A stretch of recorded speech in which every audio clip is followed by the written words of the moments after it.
again, we're very cognizant of alert fatigue because what happens is people are overwhelmed. So they'll either work themselves to burnout or just start ignoring things. Neither is a good option.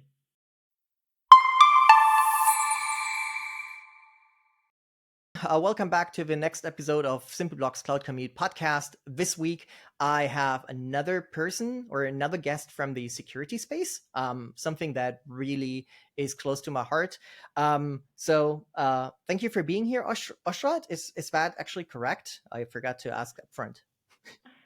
It's hard to say my name correctly if you're not a native Hebrew speaker, but Oshrat is close enough. Okay, that's close enough. All right, fair. I forgot to ask that. So maybe you do a quick introduction. Who are you? Where are you from? What you do? And we'll take it from there. Okay. So thanks, Chris, for having me. This is a great opportunity. My name is Oshrat Nir. I am currently the developer advocate for ARMO and Kubescape, which is our CNCF sandbox project. So we have an enterprise and an open source product or platform that I look after. I've been at ARMO for a year and a half. I've been in cloud native for about 5.5 years. And before that, I worked in telco, I guess. And fun fact about me is that I lived on 3 continents before I was 9 years old. All right. We'll come back to that, or maybe just now. What do you mean you lived on 3 continents? I was born in Germany, which is Europe, and then I left Germany when I was 2 years old, nearly 3, and moved to the States. And I lived in Philadelphia for 6 years. And when I was 8.5 years old, I moved to Israel, and that's where I've been living since. All right. Okay, 2 years. So you're not I don't speak German. You're not even fluent in German. Nah. All right, fair enough. I tried to learn some German when I was working for a German company. My friend's a giant. Shout out to Giant Form. But no. They did a lot of good things for me, which was introduce me to cloud native. But German was not one of them. I agree, and I feel sad for everyone, or sorry for everyone who has to learn German. The grammar is such a pain. Anyway, you said you work for ARMO, so tell us a little bit about ARMO, a little bit more than it's open source or enterprise. Okay, so ARMO is a cybersecurity company. Was founded. The co-founders are Shodi Rosen, who is now our CEO, and Ben Hirschberg, who is our CTO. Mm-hmm. And another co-founder who's now on the board called Leonid Sandler. Originally, now Leonid and Ben come from cybersecurity. They've been doing it since the 90s. And originally they built out a really, really, really good product that required installing an agent in a cluster. It was highly intrusive. It was very resource intensive. It might have been a good idea, but it was like maybe, 5 years ahead of its time. Because that was in the days where agent list was the thing. And it became a thing. And then what happened was that NSA CISA came out with the guidelines for hardening Kubernetes. That was in 2021, if I'm not mistaken, August of 2021. And they grabbed that idea and they built an open source misconfiguration scanner based on that framework. Mm-hmm. And that's Kubescape. And they built out that, and it came out and it went crazy within days. It was like the star chart was nearly perpendicular. It was crazy. It got to thousands of stars within really days. By the way, we are waiting to get to 10,000 stars. So if anybody uses us or likes us, please, we really, really, really want to celebrate that 10K milestone. But we really reached, 1,000, 3,000, 5,000 stars very, very quickly. And then we added more frameworks to the misconfiguration scanner, which include MITRE ATT&CK, which include CIS benchmark. I mean, everybody uses the benchmark.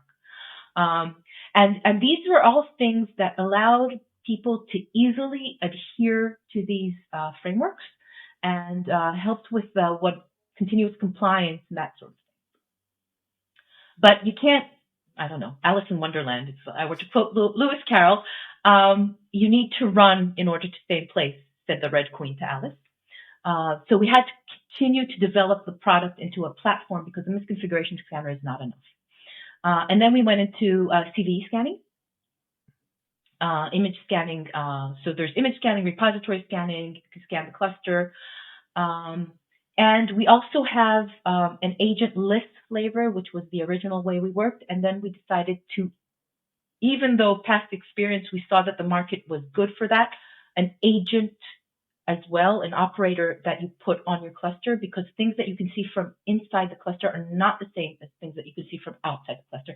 And that's really important in terms of security because you don't want blind spots. You want to have all your bases covered, if I were to use an American analogy, sports analogy. So you want to have everything covered. So that's how Kubescape continued to develop.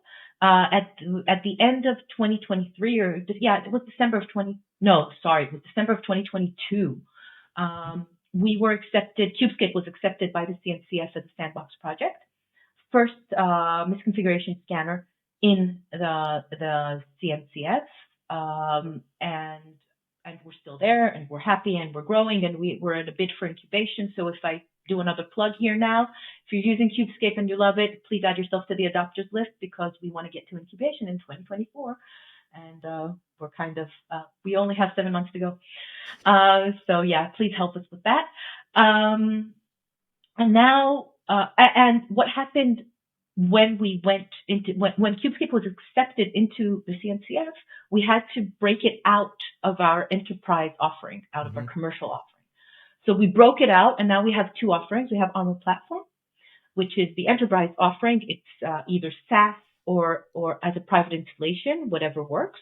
And of course, Kubescape, which is open source, free for all, anybody can use or contribute.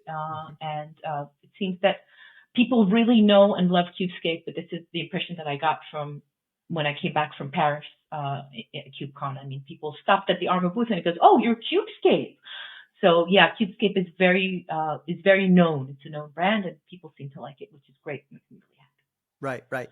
So as I said, we just had a guest, like I think 2 weeks ago, Brian Vermeer from Sneak. I just learned it's actually pronounced Sneak.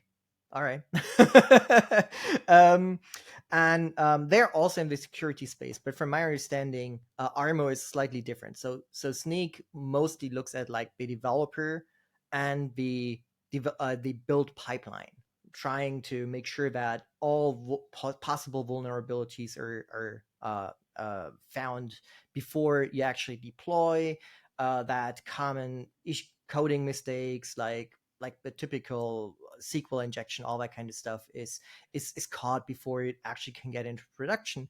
But with the on-site or continuous online scanning, whatever you want to call it, ARMO is on the other side of the things, right? So why would you need that? Why would you want that, like this continuous scanning? I mean, if there was no security issue, why would there be one in production at some point? Okay, so first let's kind of dial this a little back. Sneak looks at things from, Sneak talks about themselves as an AppSec company, and they look at things from the workload or application point of view, and then they work their way down, and they get informed by information from cloud providers, etc. ARMO is the other way around. We start from the infrastructure. Kubernetes infrastructure is like something that has never been before. I mean, Kubernetes is different. You can't use legacy processes and tools in order to secure Kubernetes because you just don't get everything that you need. Kubernetes is ephemeral. It scales up, it scales down. Containers don't last as long, so you don't have as much time to test them. There's a lot of things that you could do in the past and you can't do with Kubernetes.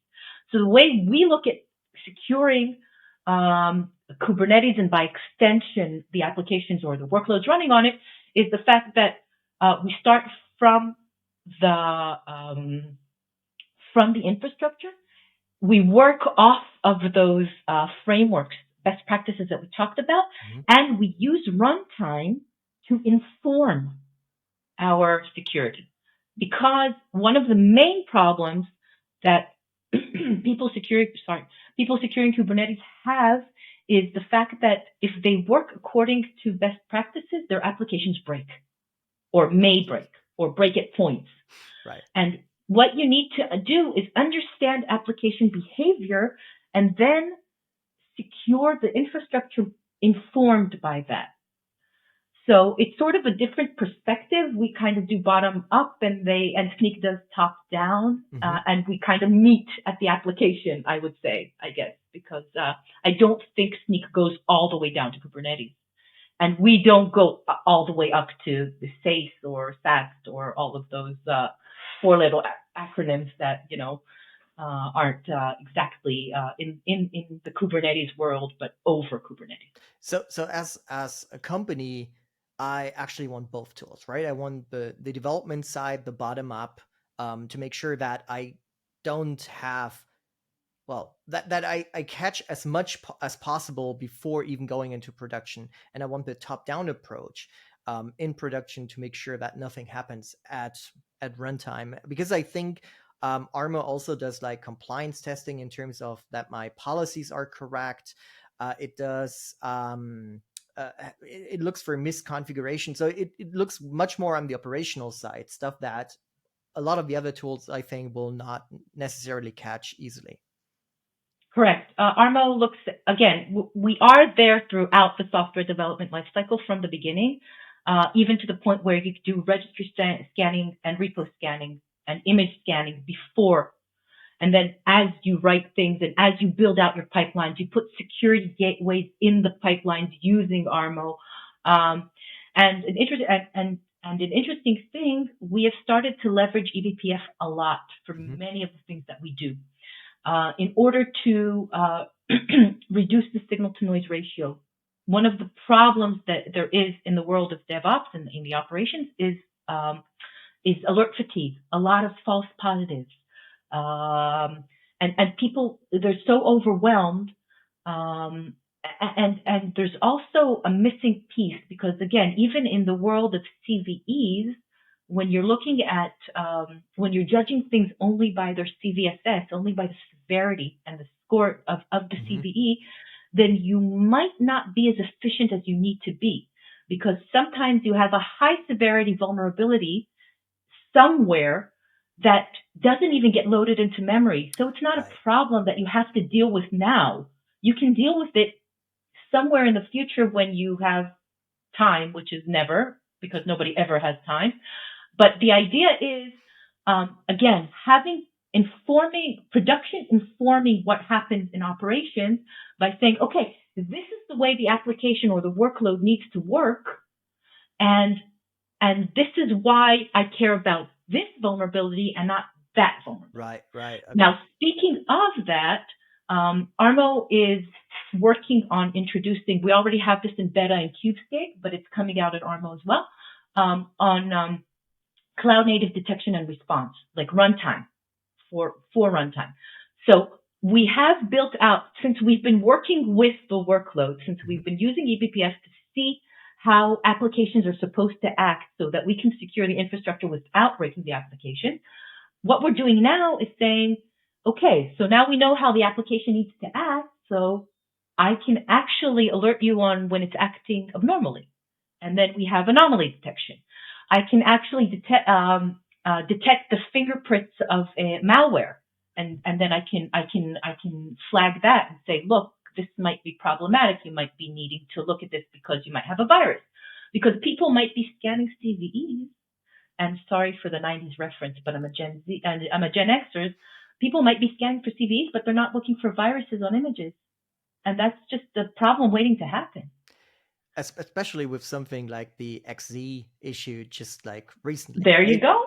Yeah, There yeah, you and I think that probably opened the eyes of a lot of people that to what extent or to what length people go to inject stuff into your application and take over either your build pipeline or your eventual production. I think in the XZ situation, it was like a backdoor that would eventually make it into production, so you have access to production systems. Yeah, I agree. And you said another important thing, and I'm coming from a strong Java background. It's about dynamically loading libraries or dependencies. And Java was like the prime example in the past. Not everything you had in your class path was necessarily loaded into RAM or into memory. But you have the same thing for JavaScript, for PHP, for Python, and especially like JavaScript, TypeScript, Python. Those are like the big not newcomers, but the big comers or upcomers in terms of dynamic languages. So yeah, I get that. That is really interesting in the sense of you look at runtime, and just because something is in your image doesn't necessarily mean it's bad. It's gonna be bad the second it's loaded into memory and is available to the application. That makes a lot of sense. So you said ARMO runs inside the Kubernetes cluster, right? There's an operator, I guess. Yep. So do I need to be prepared of anything? Is there anything special I need to think about, or is it literally you drop it in because it's eBPF and agentless? It does all the magic for me, and I don't have to think about it at all, like magic. The idea is for you not to think about it. However, we do give users tools. Again, we're very cognizant of alert fatigue, because what happens is people are overwhelmed. So they'll either work themselves to burnout or just start ignoring things. Neither is a good option. Okay?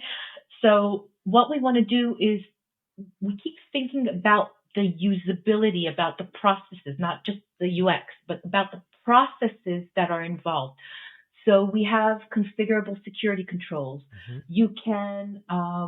You can quiet alerts for specific things, either forever, because that's just the way, this is a risk you're willing to take, or that's just the way the app works and you can't change it, or you're not changing it for now. So you can configure the controls. You can shut down alerts for a configurable period of time or forever.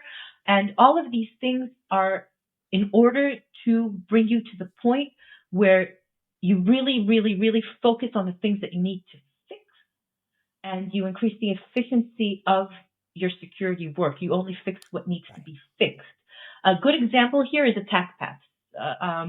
It's called attack chains, attack vectors, kill chains. There's lots of terminology around the same thing. But basically what it says is that there's a step-by-step path or chain that an attacker would use in order to compromise your infrastructure. There are different entry points that are caused by either misconfigurations or viruses or vulnerabilities, etc. So what we do is we provide a visualization of a possible attack path and say, okay, it's sort of I'm hesitant to use the word node because Kubernetes, but it's kind of a node of the subway map sort of thing, where you can check for each node what you need to fix. Sometimes there's one node where you need to fix one misconfiguration, and you're done, and you've immediately hardened your infrastructure to the point where the attack path is blocked, and of course you need to fix everything around that, but the first thing you need to do is to make sure that you're secure now. Right. And that really helps, and it increases the efficiency. Right. So you're basically cutting off the chain of possibilities, so that even if a person gets to that point, it's now stopped in its tracks, basically. All right. That's interesting. That sounds very useful. Yeah.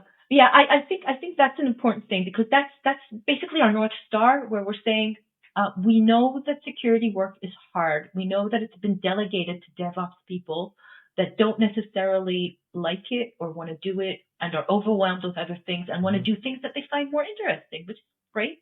Although, security people don't take me personally. I work for a security company. I think it's interesting. But my point is that, and this is, I'm sorry, this is a sneak tagline. Sorry, Brian. But you want security tools that DevOps people will use. Mm-hmm. And that's basically what we're doing at ARMO. We want to create a security tool that DevOps people will use and security people will trust. And again, sorry, Sneak, but it's basically the same thing, but we're coming from the bottom, you're coming from the top. To be honest, I think that is perfectly fine. They probably appreciate the call out, to be honest. All right. So because we're almost running out of time, we're pretty much running out of time right now. Do you think that there is, or what is your feeling about security as a thought at companies? Do they neglect it a little bit? Do they see it as important as it should be? What is your feeling? Is there headroom? Wow. I spend a lot of time on subreddits of security people.